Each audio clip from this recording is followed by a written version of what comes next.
My husband abandoned me while we were on fertility treatment. That's right. I still tear up thinking about how did I even survive that phase.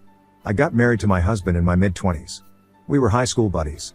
He was pursuing law while I graduated in accounting. I started earning while he was still in college. Right from then, I was helping him financially. I was the one who paid for our dates and his overpriced gadgets. Though he was well off, his dad was clear that he was not going to pay a penny beyond his college tuition, rent, and food.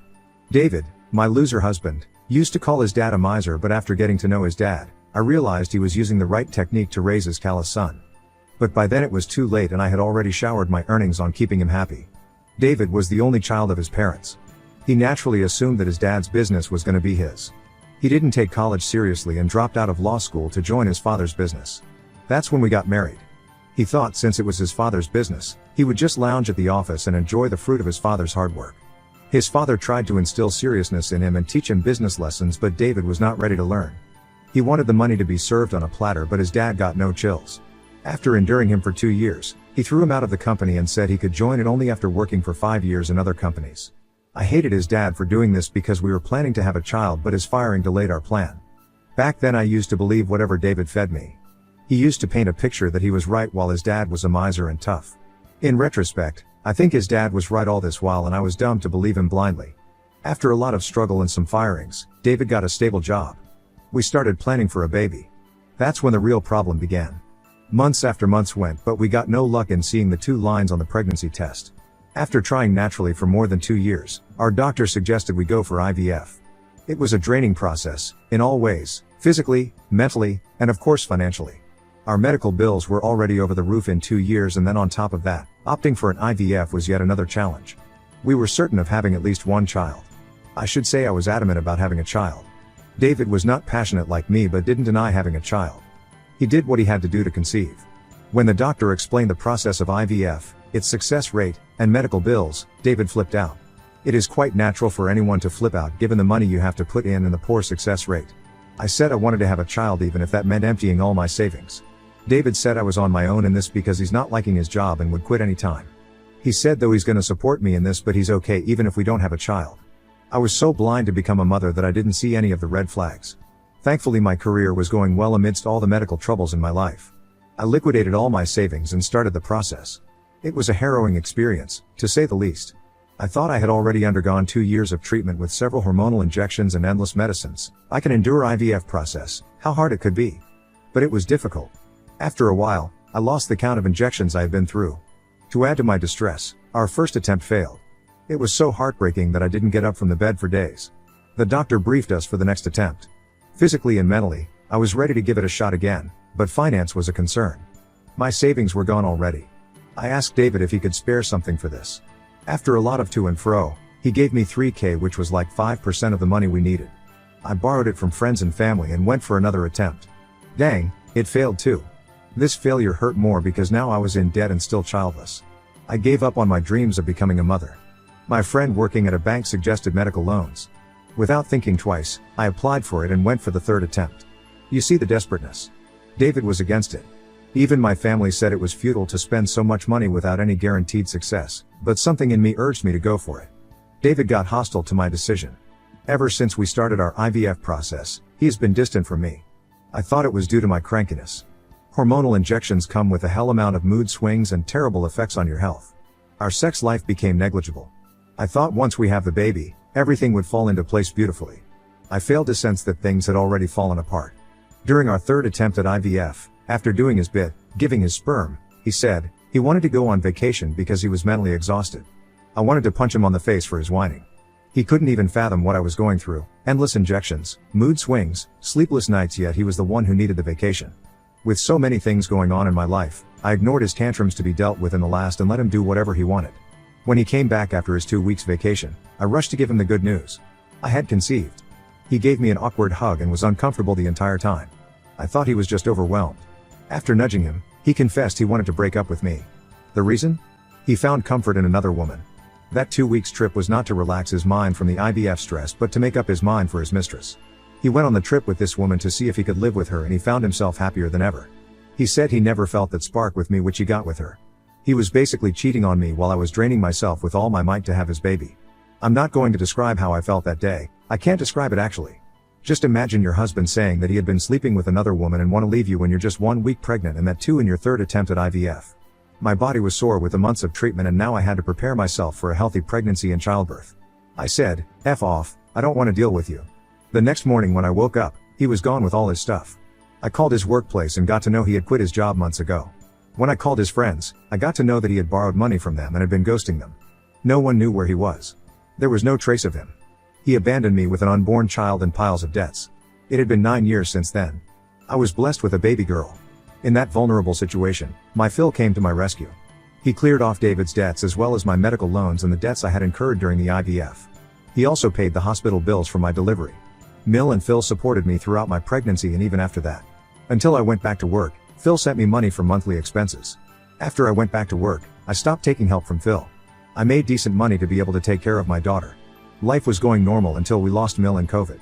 Phil was also infected but he was able to fight the virus but Mill succumbed to it. This happened during the first month of COVID. Though Phil had recovered, losing Mill was very tough on him, emotionally. On top of that, there was a lockdown, so he couldn't meet anyone or even go outside. He was giving up on life. It was my turn to pay his debt. I volunteered to move in with him with my daughter. He needed someone at home to be able to talk and express his emotions. My daughter also needed a companion because outdoor activities were shut. So moving with her grandpa was best for all of us. Phil Heath improved considerably. My daughter made memories of her lifetime with her grandpa. Even after the lockdown was lifted, my daughter refused to leave grandpa's house because it had a garden and pool and she loved staying with grandpa. So we continued to live with him. Last year, my company wanted us to work from the office so we had to move back to our home. Commuting from Phil's place was not possible because my workplace was away from his house. Phil was very upset and insisted we stay with him and he would take care of our expenses, but I didn't want to suck onto his money. I promised him that we would visit him every week and we did. Last month, my Phil got terribly sick. He was rushed to the hospital. He passed away in his sleep on the 3rd day of his stay at the hospital. The doctor said that the primary reason for his deteriorating health was his loneliness. During his stay, he had asked his nurse to make several calls to his siblings and other family members but no one turned up. Even his call history suggested that he called many of his relatives but hardly anyone came to meet him. I found his diary in his bedroom drawer. He wrote how he was so grateful to me for staying with him and how much he enjoyed playing with my daughter. After his death, I called up all the relatives to inform them about Phil's demise and surprisingly everyone showed their interest in attending the funeral.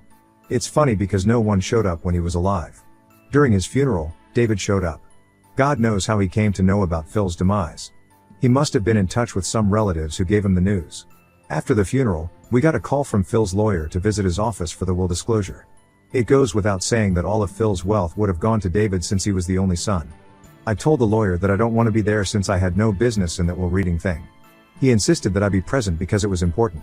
I thought Phil left something for my daughter, but who would have thought that he gave most of his wealth to me? Everyone, including me, was shocked when the lawyer read the will. All his liquid asset, which was worth more than $1 million, was willed to me. He gave the house to my daughter, but she can claim the possession only after she turns 21. Until then it would be with me. There were 2 additional clauses that my daughter could not sell the house until I gave my consent. Second, David cannot overturn his will, but if I wanted I can give him the portion of the inheritance as per my wish. This was like a stab in David's chest. He sat there with his head buried in his palms. His relatives were also disappointed. Many unwanted people also showed up just with the hope that Phil might have left something for them since he didn't have many children. After Phil's demise, David moved in with his stuff to live in that house. He has turned bitter after the will got disclosed, but he has not vacated the house. I thought he would move out of his own since the house is no longer his, but 1 month has passed and he shows no mood of leaving the house. He has also been blaming me for ripping off his inheritance. He is saying that I manipulated Phil to change the will to my name. Yesterday, I called him and asked him to vacate the house because it is no longer his. He started yelling at me that he was not going to leave the house and would contest the will and rip me off everything. David's relatives are calling me bitch. Even some of my friends and relatives are making me feel guilty about accepting Phil's property because it was originally supposed to be David's. They're saying that just because he abandoned me, he cannot lose his chance of having the inheritance. I don't know what to do. Any fresh perspective is welcomed. Update 1. Thanks for the outpouring love and support. You guys were right in saying that my Phil gave me an opportunity to take my revenge on David. He must have definitely known that his loser son would show up at his funeral to claim his inheritance, and that's why he made an uncontested will. I was never interested in Phil's money, but Phil gave me an opportunity to extract my revenge on David, and I'm not gonna miss that. I cannot let David waste the hard-earned money of his dad. As I mentioned that David was still living at Phil's house, I asked Phil's lawyer to send an eviction notice to David. He lost his shit when he got the notice. He thought I would come to fight with him directly and he would chase me out. Instead, I chose a legal route and made him helpless. The notice had 1 week's time to vacate the house. He resisted it until the last day when the lawyer threatened to call cops on him as per the eviction notice. In that 1 week, he did everything to break me down and force me to give away the inheritance to me. From threat calls to showing up at my door and vandalizing my car, he did everything, but I didn't lose my composure. I never answered his calls. If he called from an unknown number, I would hang up or remain silent and record it. If he showed up at my door, I would never answer the doorbell. I have a camera installed at my door and I meticulously save the recordings of all his nuisances to be used against him. He vacated the house, but he filed a case to overturn the will. I don't understand the law jargon, but my lawyer said David's case was weak and there's no way he could win in the courtroom. My lawyer cautioned me that the only way David could get the inheritance was by manipulating me, so I had to be strong. Meanwhile, I also sent divorce papers to David. He couldn't believe that I wanted to be separated from him. He said he didn't want to be separated from me, that's why he never divorced me. Really? As far as I remember, you moron abandoned me 9 years ago. A piece of paper doesn't define togetherness or separateness. We're separated for 9 years. Divorce would just make it official. The divorce proceedings haven't moved ahead yet. But we are in a tussle for the inheritance. David has crossed all boundaries of modesty. He was accusing me of brainwashing and forcing Phil to write his will in my favor. This allegation was still okay to take. But he took the bitterness too far and alleged that his father was on drugs and was not in his senses while modifying the will. David was the heir of Phil's first draft of the will. It was only he abandoned us. Phil updated the will and gave me a portion of his wealth, but the majority was still with David. But when we started living with him in his final days, Phil made the final version and divided his wealth between me and my daughter. David played his card based on the timeline of updates. His lawyer made a point that I had manipulated Phil to change everything in my name. This has happened in the very first hearing. My lawyer gave me a heads up that it might get far uglier with each hearing, so I have to be stronger. I don't know what else is about to come, but I'm certain I can endure it. Update 2. Hello all, it's been a long time since I updated it. People who were following my post, I'm not sure if they are still interested in reading this thread. As the case was critical and ongoing, I was instructed by my lawyer not to reveal any information publicly. It might have been used against me. Now that everything is over, I'm writing this post, but I'll still refrain from going into the details. So, it was a long and tiring legal battle. With each hearing, the matter got ugly with fresh allegations coming in. It reached its peak when his lawyer alleged that I was having an affair with my Phil and blackmailed him to write his will in my name. I was strong until then, but hearing such nonsense trembled my soul. I broke down in front of the judge. I narrated all the pains I have been inflicted by David, but this allegation was too outrageous to handle. Forget about me. How could David outrage the modesty of the dead who was no one but his father? How could someone stoop so low just for the sake of money? I realize that people are powerless in front of money and lose all their ethics, morals, values, and everything. David is the best example to prove this point. He went as far as to discuss his dead father's sex life in a courtroom. My Phil was a father to me.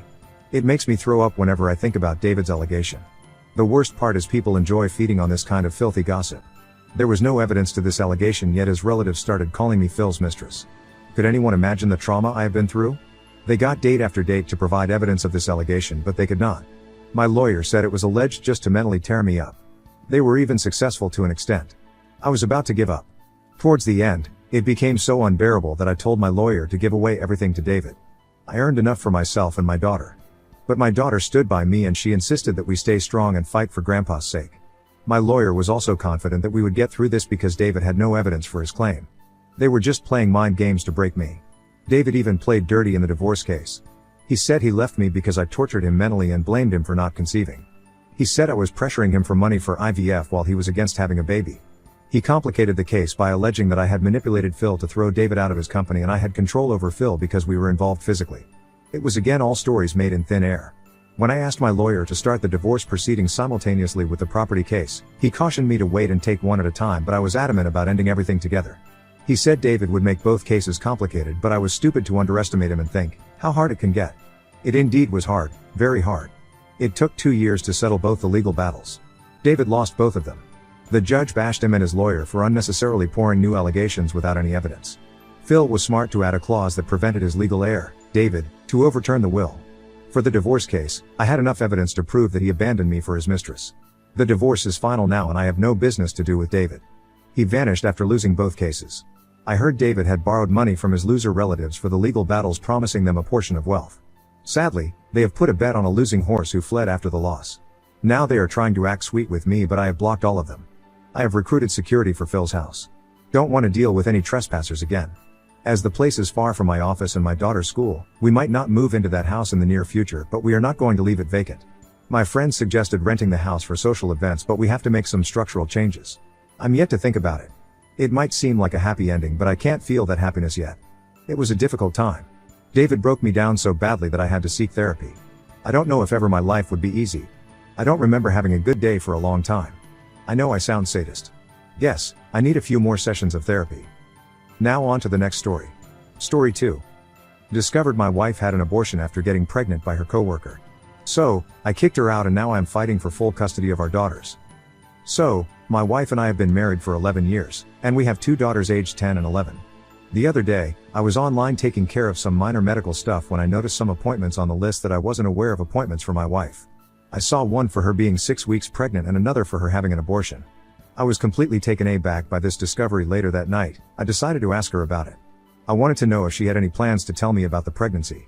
Our conversation became a bit intense, with her asking me questions and me trying to understand why she hadn't shared this with me earlier. I mentioned the abortion as well, and we went back and forth discussing how I found out and what led to this situation. Honestly, at that moment, I wasn't even considering the possibility of someone else being involved. You see, I had a vasectomy a few years back, and I had a follow-up appointment to confirm that the procedure was successful. Of course, I'm aware that vasectomies can sometimes reverse themselves, but it didn't immediately cross my mind. As the story continues, I'm doing my best to be supportive, even though I'm not particularly upset about anything except for the fact that she kept this from me. Then, she drops a bombshell. She confesses that she was afraid to tell me about the pregnancy because she wasn't sure if I was the father. It turns out she's been having unprotected sex with a coworker in the back of her car. She works nights, for the past 6 months. I was completely blindsided by this affair. According to her, she regrets the decision to have an abortion, which happened back in early November. Shockingly, she admits that she continued to have sex with him, even a couple of times in February. Right now, she's an emotional mess, and although I really want to comfort her, I'm trying to stay strong. It's hard to come to terms with what she's done. She's the one who made these choices, and now she has to face the consequences. I want to make it clear that I don't blame myself for what happened. It was her decision, her actions, and her mistakes. Even though this all unfolded just earlier this week, I'm feeling incredibly torn up inside. I still love this woman deeply, but I can't overlook or forgive what she did. Our 11 years of building a relationship and trust seem to have crumbled in a single day. My priority now is her well-being, but I've come to the realization that I can't be the one to provide that for her anymore. I've already expressed my desire for a separation, and I've asked her to move out. I live in a home that I rent from my mother, and part of the agreement is that I also help take care of my grandmother who lives with us. It would be incredibly awkward for her to stay here once the rest of the family knows about the situation. However, even if my grandmother didn't live with us, I would still ask her to move out. My mindset is that I didn't cheat, so why should I be the one to uproot my life? It's a difficult and emotional situation, but I know I need to prioritize my own well-being and make decisions that are right for me moving forward. I've reached out to a lawyer and I'm in the process of gathering information for the separation papers. I've also taken the responsible step of getting tested for STDs, and fortunately, the results so far have been clean. I haven't told my children about the situation yet. My soon-to-be ex wanted to downplay it as just a breakup, but I firmly believe they need to understand the seriousness of a marriage, so I plan to be honest with them about the fact that their mother had a boyfriend. She started crying and told me to not tell anyone about the reason for the breakup and especially not the kids. Her words were falling to deaf ears. I was the one who was supposed to be crying and asking her why she did what she did, but here I am making calls to my immediate family telling them that me and my wife are splitting up and the reason is because she cheated on me, and she is pregnant with another man's child. I still haven't met this man and I have no intentions to meet him either. He can take my ex and leave my daughters to me. My mother-in-law called me and apologized on behalf of my ex and told her that she is stupid for doing this to such a good man. I didn't know what to say either. I loved her family dearly and they picked my side too. They said that they completely cut off ties with her, and that she deserves to suffer the consequences. I later kicked her out the house and said I will be taking full custody of the kids and now she can go live with that coworker of hers. She didn't utter a word after that. This whole experience has been incredibly tough on me. I feel like I'm barely holding myself together, especially today. I'm trying to maintain a strong front in front of my daughters, but there are moments when I have to step away to collect myself. It's been a few weeks since I last heard from my ex, and things have been going pretty well for me. The custody case for my 2 girls seems to be in my favor, and they are coping with everything remarkably well. I'm relieved that I can finally find happiness in the company of just my girls and myself.